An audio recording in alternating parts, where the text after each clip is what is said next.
बिस्मिल्लाहिर्रहमानिर्रहीम। अस्सलाम वालेकुम। Welcome back to my channel Kiran in the kitchen. आज हम बनाएंगे रसमलाई, वो भी मिल्क पाउडर से, जो कि बहुत ही इजी और टेस्टी और सॉफ्ट है। तो आप जरूर ट्राई कीजिएगा और वीडियो को एंड तक देखिएगा ताकि आपसे कोई भी चीज़ मिस ना हो और आपकी रसमलाई बिल्कुल परफेक्ट बने। तो इसको बनाने के लिए आपको जिन चीज़ों की ज़रूरत है इनको सबसे पहले नोट डाउन कर लीजिए। तो सबसे पहले बनाएंगे इसका मिल्क। तो चलिए अब हम सबसे पहले रसमलाई के दूध की तैयारी करेंगे। इसके लिए मैंने 1 लीटर दूध लिया है और इसे गर्म होने के लिए रख लिया है। अब मैं इसमें डालूंगी 1/4 कप शुगर लेंगे, अपने टेस्ट के अकॉर्डिंग भी ले सकते हैं। इसमें मैं डालूंगी 4-5 आप इलायचियाँ डाल लें, ठीक है।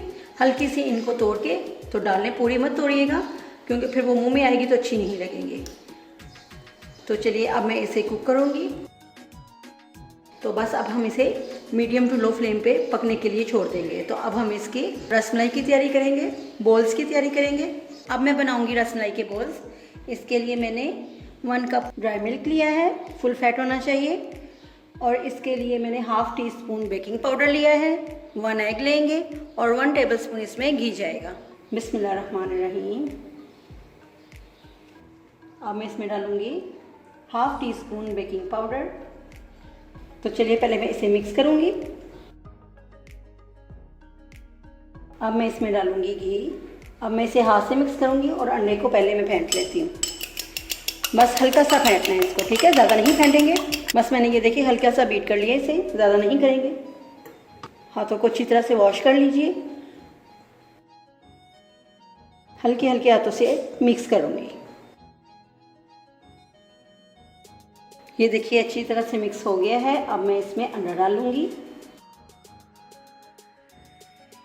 सारा इकट्ठा नहीं डालेंगे, थोड़ा थोड़ा करके डालेंगे, ठीक है। और हल्के हल्के हाथों से बस इसे मिक्स करेंगे। ये देखिए अब मैं बाकी का अंडा भी डालूंगी इसमें। ये देखिए अच्छी तरह से मिक्स हो गया है ये। और ये देखिए इससे मैं ज़रा अपने हाथों को साफ कर लेती हूँ। ये देखिए मैंने अच्छी तरह से इसे मिक्स कर लिया है। अब मैं इसके बोल बनाती हूँ। शेप आप अपनी मर्जी की बना लें, गोल बना लें या इस तरह के बना लें लंबे।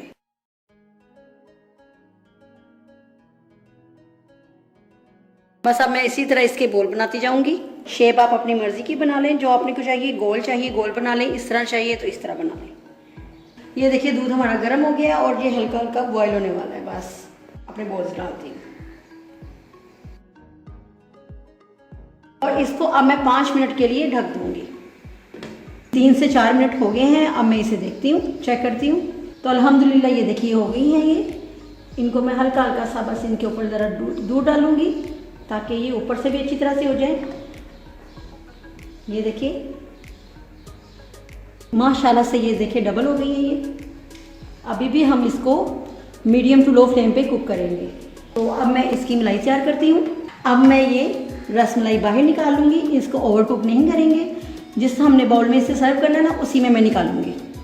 तो चलिए अब हम इसकी मलाई की तैयारी करते हैं, ठीक है। ये देखिए मैंने 1/4 कप लिया है मैंने ड्राई मिल्क और 1/4 जाएगा इसमें लिक्विड मिल्क। इसे कर लेंगे अच्छी तरह से मिक्स। अच्छी तरह से मिक्स कर लें ताकि लम्स ना आए। अब मैं इसे दूध में मिक्स करती हूँ। ये देखिए मैंने ये रसमलाइयाँ सारी निकाल ली हैं इसमें से बाहर। और अब मैं इसकी मलाई तैयार करती हूँ। इसमें मैं डालूंगी ड्राई फ्रूट, बादाम और पिस्ते।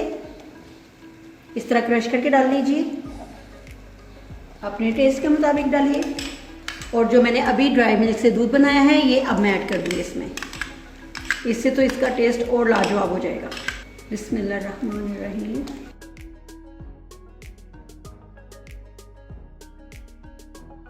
बस इसे थोड़ा सा कुक करने के बाद इसको मैं रसमलाई में ऐड कर दूंगी और फिर हम इसे खूब चिल करके खाएंगे। अच्छी तरह से ठंडा कीजिएगा। अब इसके बाद मैं इंशाल्लाह ताला आपको छेने से बनने वाली भी रसमलाई सिखाऊंगी, जो दूध को फाड़ के बनाते हैं। इंशाल्लाह ताला वो भी बनाऊंगी और वो भी बहुत ही मज़े की बनती है। तो लीजिए हमारी मलाई भी तैयार हो गई है। अब मैं ये अपनी रसमलाई के ऊपर डाल दूँगी और फिर इसे ठंडा करके सर्व करेंगे। तो ये देखिए मलाई भी हमारी तैयार है। अब मैं ये जो इसमें से इलायची है ना ये निकाल लूँगी ताकि ये मुंह में ना आए, क्योंकि ये काफ़ी कुक होके इसका सारा टेस्ट आ गया इनमें। अब ये मैं निकाल दूँगी और ऊपर आहिस्ता आहिस्ता से इसके ऊपर ये दूध पोर कर दूँगी। ताकि हमारी रसमलाई की शेप खराब ना हो। अब मैं इसे ठंडा होने के लिए रख दूंगी। तो लीजिए, मज़ेदार सी हमारी रसमलाई तैयार है और ये बहुत सॉफ्ट और मज़े की बनी है। आप लोग ज़रूर ट्राई कीजिएगा और मुझे फीडबैक भी ज़रूर दीजिएगा, क्योंकि मुझे आपके फीडबैक का इंतज़ार होता है। तो चलिए मिलते हैं अपनी नेक्स्ट वीडियो के साथ। दुआओं में याद रखिए। Thanks for watching. अल्लाह हाफिज़।